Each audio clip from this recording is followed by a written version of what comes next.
నమస్తే, welcome to Andhraprabha. నేను శిశిర. ఇప్పుడు కేటీఆర్ గారు ఈడీ విచారణకు హాజరయ్యారు. ఆయన ఈ కార్ రేస్ కేసులో అంటే ఆ కేసుకు సంబంధించి చర్చ జరుగుతూ ఉంది. అయితే ఇది కాంగ్రెస్ పార్టీ కుట్రపూరితంగా చేస్తున్నారు అని అంటున్నారు. సో ఈ విషయాల్ని మనం అడిగి తెలుసుకుందాం. మనతో పాటు ఉన్నారు ప్రొడ్యూసర్ నట్టి కుమార్ గారు. ఆయన అడిగి తెలుసుకుందాం. నమస్తే. ఇప్పుడు మన కేటీఆర్ గారి ఈడీ విచారణకు కూడా హాజరయ్యారు. ఆయన ఈ కార్ రేస్లో ఆయన కేసుకు సంబంధించి అంటే విచారణ జరుగుతోంది.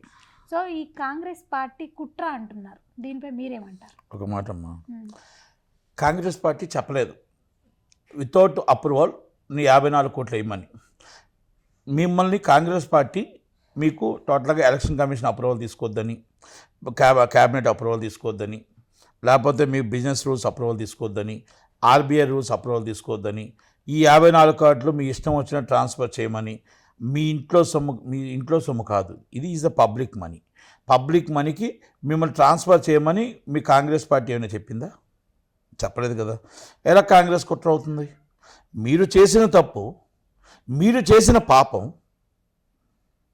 ఈరోజు ఈడీ రూపంలో, ఏసీబీ రూపంలో మీ అహంకారం, మా నాన్న సీఎం జీవితాంతం మేమే ఉంటాం అన్న ఒక ఆలోచనతో వితౌట్ అప్రూవల్ మీరు డబ్బు ట్రాన్స్ఫర్ చేయడం తప్ప కాదా అనేది కేటీఆర్ గారు చెప్పాలి. అంతే కదా. ఎందుకంటే మనం ఒక చెక్ ఉంటుంది, ఆ చెక్ మీద సంతకం పెట్టకుండా బ్యాంక్ మేనేజర్ ఫోన్ చేసి ఈ 54 crores ఇవ్వు, నాది ఆమె నీకు తర్వాత సంతకం పెడతాను అంటే నిజంగా బ్యాంక్ మేనేజర్ ఆ డబ్బు ఇస్తే బ్యాంక్ మేనేజర్ కూడా దోషి అవుతాడు. ఎందుకంటే మీరు తర్వాత సంతకం పెట్టకపోతే ఆ తప్పు. ఇది కూడా మీకు అంతే. మిమ్మల్ని నమ్మి అప్రూవల్ చేసి నోట్ ఫైల్ చేయకుండా, అంటే నోట్ ఫైల్ చేశారో లేదో తెలియదు, ఇంకా ఇన్వెస్టిగేషన్ ఉంది కాబట్టి మనం మాట్లాడకూడదు.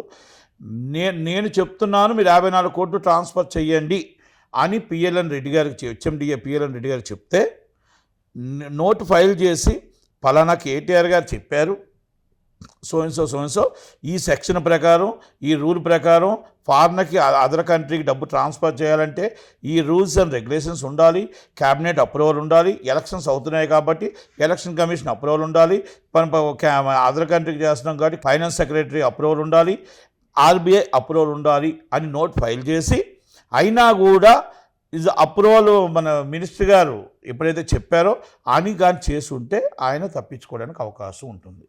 లేదు అంటే ఆయన చెప్పాడని మీరు చేస్తే మీరు చదివిన చదువుకి రూల్స్ అండ్ రెగ్యులేషన్స్ మీరు వైలేషన్ చేస్తారు కాబట్టి మీరు ముద్దాయి అవుతారు. Is HMDA. ఆయన సీనియర్ ఐఏఎస్ అరవింద్ కుమార్ గారు, వాళ్ళంతా ఐఏఎస్లు. ఇప్పుడు రాజకీయ నాయకులు వచ్చి అందరూ చెప్తారు నాకు 1000 కోట్లు, నాకు 2000 కోట్లు, 3000 కోట్లు. ఆయన chief secretary is right. Election time chief secretary right. ఆ రైట్ అయినప్పుడు ప్రిన్సిపల్ సెక్రటరీగా ఉన్నా లేకపోతే ఇంకోటిగా ఉన్నా మీరు డబ్బు ట్రాన్స్ఫర్ చేసేటప్పుడు నోట్ ఫైల్ చేస్తారా లేదా? అలాగే ఆ డబ్బు ట్రాన్స్ఫర్ అయ్యేటప్పుడు బ్యాంక్ మేనేజరు మీకు 24 కోట్లు అదర్ కంట్రీకి ట్రాన్స్ఫర్ అయినప్పుడు ఆర్బీఐ అప్రూవల్ తీసుకున్నారా లేదా, మీరు డిక్లరేషన్ తీసుకున్నారా లేదా, దేనికి ట్రాన్స్ఫర్ చేస్తున్నారు, ఎందుకు ట్రాన్స్ఫర్ చేస్తున్నారు, మీ దానికి తగ్గట్టు డాక్యుమెంట్స్ ఉన్నాయా లేవా అని చెక్ చేసుకోవాల్సిన బాధ్యత బ్యాంక్ మేనేజర్కి ఉంది. ఆర్బీఐ రూల్స్ ఉన్నాయా లేవా? ఇవన్నీ కాంగ్రెస్ కుట్ర చేసిందా?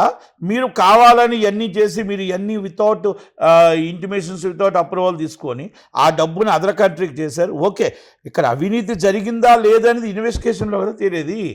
మీరు తప్పు చేశారా లేదా, ఆ డబ్బుని వాళ్ళకి వెళ్ళింది అనేది వాస్తవం, అందింది అనేది వాస్తవం. ఆ డబ్బు ద్వారా మీకు ఏమైనా లాభం వచ్చిందా? ఒక పబ్లిక్ మనీ మీ అకౌంట్కి వచ్చినప్పుడు ఆ అకౌంట్కి పంపించిన వ్యక్తికి వెనక రూపంలో లాభం ఏమైనా వచ్చిందా అనేది ఏసీబీ ఇంకా ఎంక్వైరీ చేస్తుంది.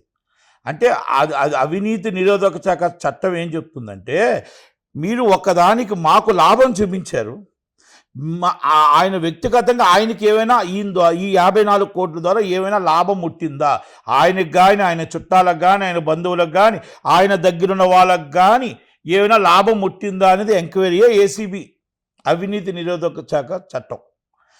ఈడీ ఏంటంటే ఎప్పుడైతే ఈ డబ్బుని అదర్ కంట్రీకి వెళ్ళిందో, అదర్ కంట్రీకి వెళ్ళేటప్పుడు ఈ డబ్బు ఆర్బీఐ అప్రూవల్ లేదో, ఫైనాన్స్ సెక్రటరీ అప్రూవల్ లేదో, ఆ డబ్బు డైరెక్ట్గా ట్రాన్స్ఫర్ చేశారు కాబట్టి ఇది మనీ ల్యాండింగ్ కింద వస్తుంది కాబట్టి ఈడీ ఎంటర్ అయింది. ఇది చట్టం చెప్తుంది. నాకు తెలిసిన అవగాహనతో నేను చెప్తున్నా. నేనేం లాయర్ని కాదు, నేనే మొత్తం టోటల్గా నేను ఎక్కువ చదువుకోలేదు, 1వ క్లాస్ చదివాను. అంటే 1వ క్లాస్ కూడా చదవలే, జీవితాన్ని చదివా. అలాంటి వ్యక్తి నాకే కొంత కొంత తెలిసినప్పుడు మరి మీ అడ్వకేట్ గారు ఏమంటున్నారంటే మేము ఎక్కడ అవినీతి జరగలేదు అని మీరు ఎలా చెప్తారు? ఆ డబ్బుని ట్రాన్స్ఫర్ చేసింది మేమే, అందిందని ఆయన చెప్తున్నాడు, ఇచ్చానని మీరు చెప్తున్నారు. ఆ డబ్బు ద్వారా గవర్నమెంట్కి న్యాయం జరిగిందా? గవర్నమెంట్కి ఎంత లాభం వచ్చింది? లేకపోతే ఆ డబ్బు ద్వారా మీకు కానీ మీ చుట్టాలకు కానీ ఏమైనా లాభం చేకూరిందా అని ఎంక్వైరీయే ఏసీబీ చేస్తుంది. మరి దాన్ని ఆయన చెప్పట్లేదు ఎందుకు? ఏ సెక్షన్ కింద చేస్తారు అని ఎందుకు చెప్పట్లా? ఆర్బీఐ రూల్స్ వైలేషన్ చేసామని ఎందుకు చెప్పట్లా?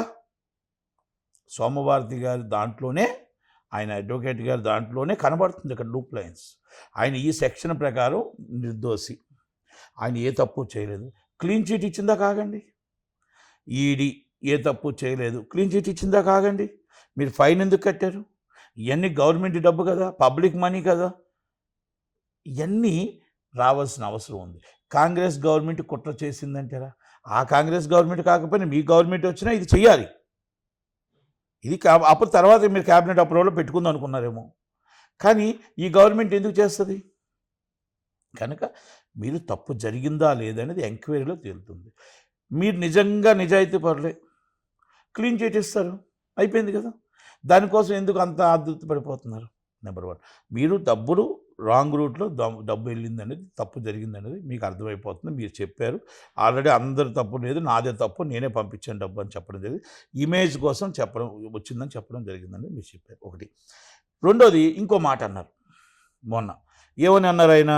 మన 10,000 రోజుకి 10 కోట్లు నా వల్ల ఖర్చు అవుతుంది, ఇది చాలా అన్యాయంగా ఉంది, ఇది మా డబ్బు కోసం ఒక మనిషి కోసం 10 కోట్లు ఖర్చు పెట్టి ఆ డబ్బు పేద ప్రజలకు పెన్షన్ రూపంగా ఇవ్వచ్చు, పేద ప్రజలకు ఇంకో రూపంగా ఇవ్వచ్చు. Yes, correct.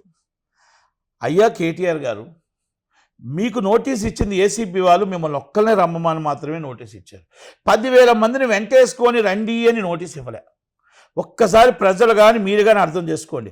మీ వల్ల 10 కోట్లు నష్టపోతుంది అనేది మరి కరెక్ట్గా మీకు అర్థమైనప్పుడు 10,000 మందిని తీసుకొని రావడం ఎందుకు? ధైర్యం ఉంటే మీరు ఒక్కరు వచ్చి, ఎస్ మీరెవరు నా కోసం రాకండి, డబ్బును వృధా చేయొద్దు దయచేసి, మీరెవరు దాని మీద టీఆర్ఎస్ భవన్లో ఉండండి, నేను ప్రచారంకి వెళ్ళి నేను విచారణకి వెళ్ళి వచ్చేస్తాను అని మీరు ఎవ్వరూ రాకపోతే ఆ పోలీసులు కూడా ఎవరు ఉండరు కదా.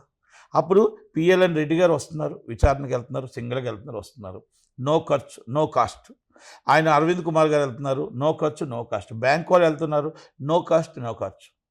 మరి మీ ఒక్కరికే ఇంత డబ్బు ఎందుకు ఖర్చు? కేటీఆర్ గారు, మీ మీద అభిమానం ఉండొచ్చు, ప్రాణం పెట్టవచ్చు కార్యకర్తలు, మీరు ఒక శోకం ఇవ్వచ్చు కదా, నా కోసం ప్రజల సొమ్ము 10 కోట్లు నష్టపోవద్దు, మనం గవర్నమెంట్ తెచ్చుకున్న తెలంగాణలో ప్రజలు నష్టపోవద్దు అని మీరు చెప్పి మీ కార్యకర్తలందరినీ ఆపేసి ఆ 10 కోట్లు మిగిస్తే బాగుండు కదా. మీరు మళ్ళీ రేవంత్ రెడ్డి గారు నేను కూర్చుంటాం, లేకపోతే మేము సపరేట్గా మీ ఇద్దరు కూర్చున్నా కూడా 100,000 మంది కార్యకర్తలు వస్తారు. వాళ్ళు ఒక 50,000 మంది, మీరు ఒక 50,000 మంది. ఎవరికి నష్టం అండి? అంటే 10 కోట్ల బదులు 50 కోట్ల నష్టం. దాని బదులు మీ కార్యకర్తలని విచారణ ఎదుర్కొంటాను, దయచేసి ఎవరు రావద్దు, మీరు వచ్చి అక్కడ ఇబ్బంది పెట్టొద్దు, పోలీసులను ఇబ్బంది పెట్టొద్దు, వాళ్ళ వల్ల వాళ్ళకి ఇబ్బంది కలుగుతుంది, మనకి ఇబ్బంది కలుగుతుంది, ప్రజల డబ్బు నష్టపోతుందని ఒక్క మాట రాజకీయ నాయకుడిగా మీరు ఒక్క మాట మీరు చెప్తే, అనౌన్స్ చేస్తే 10 కోట్లు మిగులుతాయి సార్. 10 సార్లు అంటే 100 కోట్లు మిగులుతాయి. అది ప్రజలకు ఖర్చు పెట్టండి సార్. మీరు తెచ్చుకున్న తెలంగాణ, మీరు ఆలోచించిన తెలంగాణ, మీ తెలంగాణ బిడ్డలు, మీ తెలంగాణ ప్రజలు, వాళ్ళ సొమ్మే కదా పోతుందని ఒక్కసారి ఆలోచించండి. మళ్ళీ మీరు చెప్తున్నారు కేటీఆర్ గారు, డబ్బు నష్టం వస్తుంది, రేవంత్ రెడ్డి గారు నష్టపెడుతున్నారని. మీరు కదా సార్ వస్తుంటే కదా మీకు పెడుతున్నారు.